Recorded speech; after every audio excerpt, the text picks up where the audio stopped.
Jama'a masu kallon mu, a labaranmu na abun al'ajabi da ilmantarwa, a yau ni Umar Bahaushe zan waiwaya garin Macina, Yobe State don kawo muku labarin wani abun al'ajabi a garin inda macizai ke da jinin sarauta.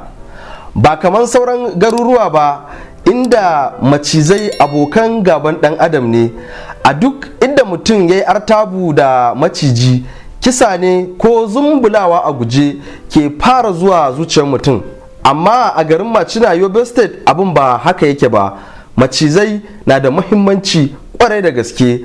Don jin cikakken labarin sai ku biyo mu. A duk inda mutum ya ga maciji kisa ne ko zumbulawa a guje ke fara zuwa zuciyar mutum. Amma jama'a, macizai a Macina na da muhimmanci kwarai da gaske. Ba a kashe maciji a duk inda aka gan shi a garin. Yan garin sun ce jinin sarautan da macizai ke da shi ya samo asali ne shekaru da dama da suka shuɗe. Sun ce an yi lokacin da wata matar sarki ta haifi tagwaye, ɗaya ya fito a mutum, ɗaya kuma ya fito a macijiya. Bayan kwana uku da haihuwan sai macijiyan nan ta koma bayan gari cikin duwatsu. Jama'a, tun daga wannan lokacin sai aka fara girmama macizai a garin Macina. Har ma in wani abun murna ko bakin ciki ya faru, macizan na zuwa fadan sarki yin jaje ko yin murna. Kai har ta in za a yi naɗin sarauta a garin Macina, macizai na hallara a yi komai da su. Kamar yadda mutane ke zuwa gidan biki su yi kwana biyu a yi shagalin biki da su, to haka su ma macizan Macina ke zuwa a yi shagulgulan biki da su. Kamar yadda masu sarauta ke da izza da jiji da kai, to haka su ma macizan Macina ke ji da kansu. Kai hatta hoto ba a iya daukan su ba tare da izinin su ba, don ko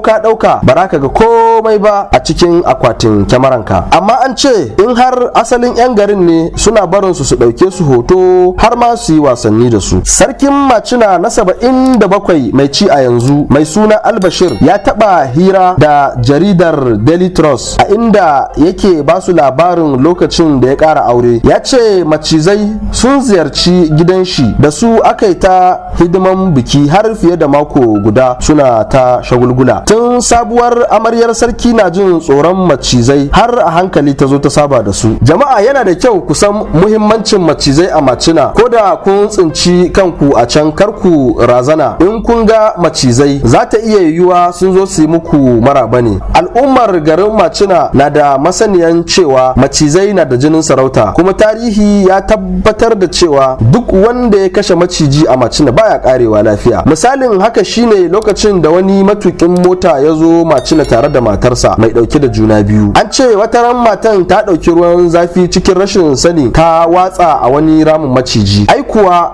dalilin haka yasa lokacin da ta tashi haihuwa sai ta haifo mace mai siffan macijiya, rabi mutum rabi macijiya. A haka suka yi ta zama da 'yar macijiyar nan har Allah ya ɗauki ranta bayan shekara 8. To jama'a, wannan shine takaitaccen labarin garin Macina mai macizai masu jinin sarauta. Jama'a, sai ku kiyaye, in kuka yi artabu da maciji a Macina, kar ku razana ku ce za ku kashe su. Gani ga wane ya isha wani tsoron Allah. Jama'a, to sai ku kiyaye, in kun tsinci kanku a garin Macina, Yobe State, in har kuka ga macizai, kar ku razana, za ta iya yiwa sun zo su yi muku maraba ne. To da haka na kawo ƙarshen takaitaccen wannan labarin inda macizai a garin Macina ke da jinin sarauta.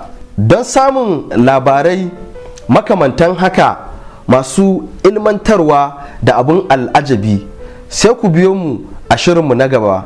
Ni ne naku Umar Bahaushe.